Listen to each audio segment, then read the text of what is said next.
Saudara, kunjungan Presiden Joko Widodo di tengah konflik Ukraina dan Rusia untuk mewujudkan amanat konstitusi untuk ikut melaksanakan ketertiban dunia. Namun, Jokowi bukanlah Presiden Republik Indonesia pertama yang melakukan misi perdamaian di tengah konflik. Pada tahun 1995, Presiden Soeharto pun menjadi juru damai antara Bosnia dan Herzegovina.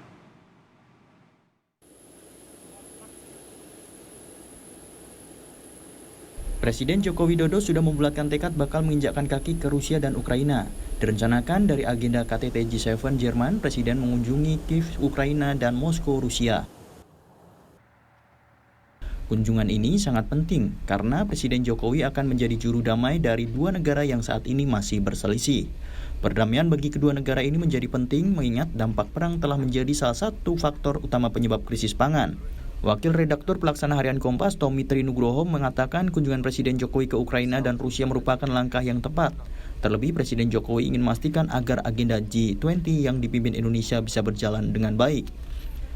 Lewat kunjungan Presiden, Indonesia bisa berkontribusi meredakan perang senjata yang berlarut-larut antara Rusia dan Ukraina. Selain itu, kehadiran Presiden Jokowi di Rusia dan Ukraina sekaligus membawa pesan dari masyarakat dunia yang ingin kedua negara segera berdamai.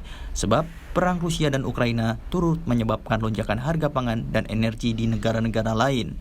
Saya kira nanti jika Pak Presiden Jokowi sudah merampungkan tugasnya di Ukraina dan Rusia, pesan akan semakin jelas bahwa kedua negara perlu berdamai, dan saya rasa harapannya ya pihak-pihak yang di luar kedua negara tersebut juga bisa lebih tergerak untuk mendorong perdamaian, tidak kemudian katakanlah mengambil langkah yang justru menambah buruk gitu ya konflik bersenjata.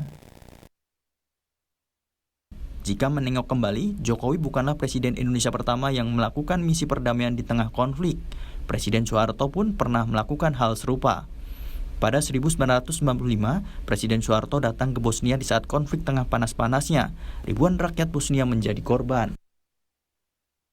Ditemani oleh rombongan kecil, diantaranya Safri Samsudin, Presiden Soeharto membawa misi untuk menengahi konflik serta menunjukkan simpatinya pada umat Muslim yang diserang oleh kelompok etnis lain.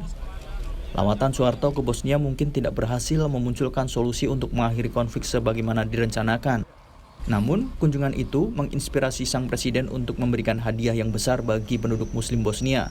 Hadiah tersebut adalah masjid megah di ibu kota Bosnia.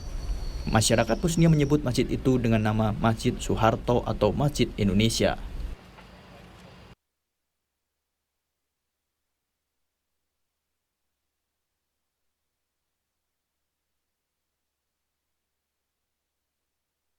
Kunjungan ini membawa harapan untuk perdamaian di tengah konflik yang berkepanjangan. Pakar hukum internasional Hikmahanto Juwana menyebut sangat peluang Presiden Joko Widodo untuk menciptakan gencatan senjata antara Rusia dan Ukraina. Sangat besar, sangat besar. Apalagi kalau Bapak Presiden bisa menyampaikan kepada kedua pemerintahan bahwa Indonesia akan berkontribusi terhadap peacekeeping operation sepanjang memang dimandatkan oleh Perserikatan Bangsa-Bangsa untuk menjaga gencatan senjata itu sudah sangat-sangat luar biasa. Semoga pertemuan Presiden Jokowi dengan Presiden Zelensky dan Presiden Putin membuka jalan bagi terciptanya perdamaian menjadi langkah pertama menuju perdamaian antara kedua negara. Tim Liputan, Kompas TV.